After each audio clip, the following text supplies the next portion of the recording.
Okay, let's jump straight into a truly incredible high-stakes story. We're turning the page to 2 Kings chapter 11. And right from the get-go, you're plunged into some serious palace intrigue, violent stuff. Yeah, imagine this. A royal family, powerful, established, suddenly facing, well, utter destruction. And why? Because the queen mother, Athaliah, she's reeling from the death of her son, the king. And her reaction is just chilling. She decides to wipe out the entire royal line. Every single potential heir targeted. Yeah. It's absolute terror, cold, ruthless power. But right in the middle of that bloodshed, somehow one tiny life is snatched away, saved. Exactly. A single infant prince secretly rescued. And that sets the stage for everything that follows. So let's set up the key players here. We've got Athaliah, the queen mother, seizing the throne in this horrifying way. Then there's Jehosheba, the princess, the rescuer, a crucial figure. And Joash, the infant prince, hidden away from his grandmother's fury. And finally, Jehoiada, the high priest. He's the one who eventually masterminds the countermove. Right. So our mission in this deep dive is to unpack this chapter, peel back the layers. We're not just retelling it. We want to get into the surprising details, the strategy, the implications. How this hidden life, nurtured in secret, led to this massive shift in power, in faith, everything. Let's start with that catalyst. Athaliah's son, King Ahaziah, dies. And the text says her reaction is immediate and terrifying. She proceeded to destroy the whole royal family. Just think about the scope of that. It wasn't just one rival. No, this was an attempt to completely extinguish the line of David, the line promised to rule. It's a total usurpation, secured by murdering her own grandchildren. Just brutal. Chilling is the right word, but right at that moment, this critical intervention happens. Yes, the source really highlights Jehosheba. Now, who is she? She's King Jehoram's daughter, which makes her Athaliah's daughter-in-law. And crucially, sister of the dead King Ahaziah. So she's inside the palace. She has access. And clearly a very different character from Athaliah. And she acts incredibly fast, incredibly bravely. The text says she took Joash, son of Ahaziah, and stole him away from among the royal princes who were about to be murdered. Literally snatches this baby, her brother's only surviving son, right out from the group marked for death. And not just the baby she took as nurse, too. That's a key detail. Right, it shows the practical side. This wasn't just political maneuvering, it was about keeping a baby alive, cared for. Making sure this vulnerable child could actually survive in hiding. And their first hiding place, the source says a bedroom. Yeah, just a simple, immediate spot. Hide them from the agents sweeping the palace. The result of that single brave act is just monumental. Joash was not killed. This one child, hidden away, represents the survival of the entire dynasty. The very line Athaliah tried to wipe out still existed, unknown to her, right there in the palace initially. Right, so the immediate danger is past, but a bedroom isn't going to work long term. Where do they go? This is where the story shifts, from the palace to the temple, and Jehosheba's connections are key. Absolutely. Yeah. She's married to Jehoiada, the high priest. So it makes perfect sense. She seeks refuge in the one place, offering sanctuary and maybe some authority separate from the queen. And the text tells us Joash remained hidden with his nurse at the temple of the Lord for 6 years. 6 years. Just think about that. Yeah, a child prince, the legitimate heir, living in secret inside the temple complex. While his ruthless grandmother is ruling the whole land out in the open. It's this incredible contrast, isn't it? Open, violent power versus hidden, protected legitimacy, rooted in the sacred. And for 6 years, Jehoiada keeps this massive secret, sheltering the last hope of the Davidic line. He waits, guards the secret, protects the boy, watches Athaliah's reign. But then in the 7th year, the text says he decides it's time to act. And this clearly isn't spontaneous. It's planned, meticulously, using his authority, the temple's resources. So how does a high priest pull off a coup? What's the first move after 6 years of waiting? Well, he starts by bringing in the key people, the ones with structure, loyalty. He sends for the commanders of units of 100 military captains, essentially. And the Karaites and the guards. Now, the Karaites are interesting, often thought to be foreign mercenaries. Reliable, loyal to whoever's in charge or paying them, crucial for securing power, maybe less tied to local politics. Exactly. He brings these leaders to the temple, the very place the prince is hidden. And this next step is so important, it lifts the whole thing beyond just a military plot. Right. Before revealing the prince, he made a covenant with them and put them under oath at the temple of the Lord.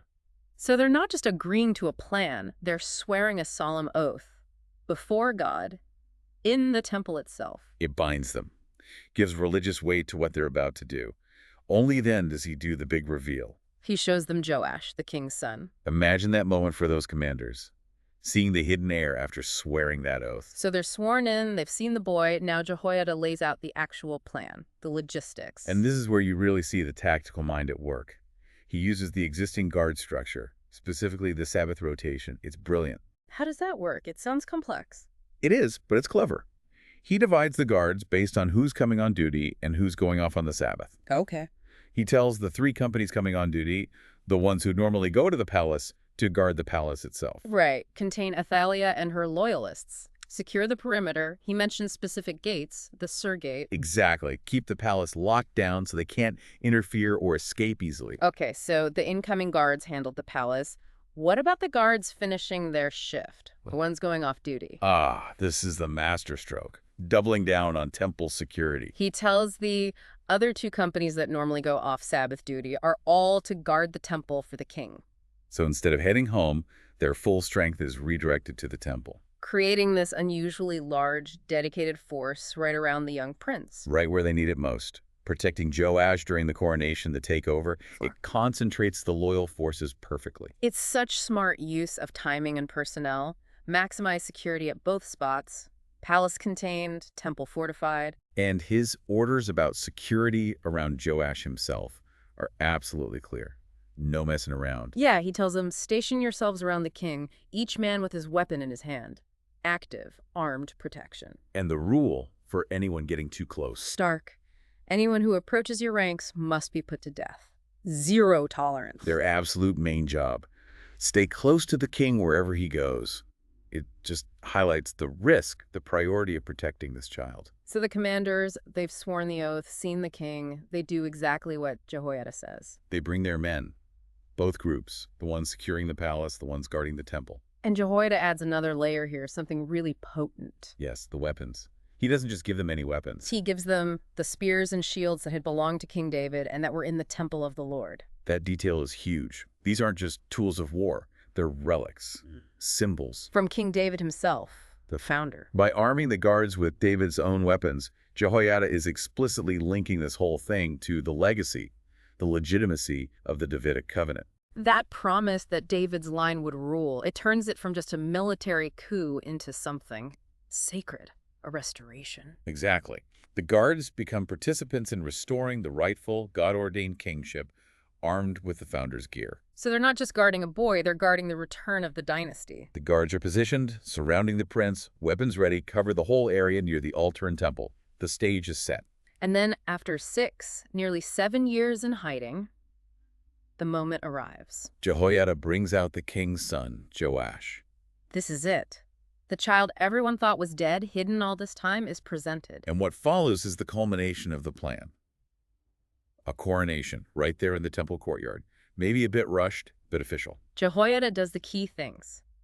Put the crown on him, the symbol of royalty. Then he presented him with a copy of the covenant, likely the law, showing the king is under God's rule, a big point after Athaliah. Then he proclaimed him king, and anointed him too, right? That sacred ritual. Yes, signifying divine selection. And the people's reaction. Immediate, overwhelming joy. Seeing the legitimate king, hearing the proclamation. They clapped their hands and shouted, "Long live the king!" A sudden public wave of support. This sudden noise, the shouting, clapping, the trumpets, it reaches Athaliah back in the palace. She hears this commotion, the guards, the people celebrating. She has to know something's wrong. So she comes to the temple to investigate, walks right into it. Imagine that scene for her. Utterly disorienting. Her worst nightmare materialized. She looks and there he is, the king, Joash, standing by the pillar. And the text adds, as the custom was. A little detailed, but it reinforces the legitimacy, the tradition, contrasting with her power grab. The loyal officers, the trumpeters are there, the people rejoicing, trumpets blowing, it's undeniable. Her reign is over. A new, legitimate king is installed right in front of her. Her reaction is pure panic and fury. She sees her power gone, sees the child she thought she'd killed. She tears her robes, the classic sign of grief or outrage, and shouts, "Treason! Treason!" The irony, of course, is her own treason 6 years earlier. But Jehoiada doesn't hesitate. His response is swift, decisive, but also carefully managed. He orders the commanders, remove her, execute her, Bring her out between the ranks, he says. Escort her through the armed guards. No chance of rescue or rallying support there. and crucially, put to the sword anyone who follows her. Eliminate any immediate counter threat. But he gives that very specific instruction about where she should be killed. Yes, very important. She must not be put to death in the temple of the Lord. Respect for the sacred space. The political cleansing is necessary, but the temple itself must not be defiled by the execution. So they seize her as she's brought out. The text says, as she reached the place where the horses entered the palace grounds. Right outside the temple complex, at the edge of the royal palace she'd controlled. And there she was, put to death. Her violent reign ends right where royal power was based, but just outside the sacred boundary. Okay, so Athaliah is dealt with. The new king is proclaimed.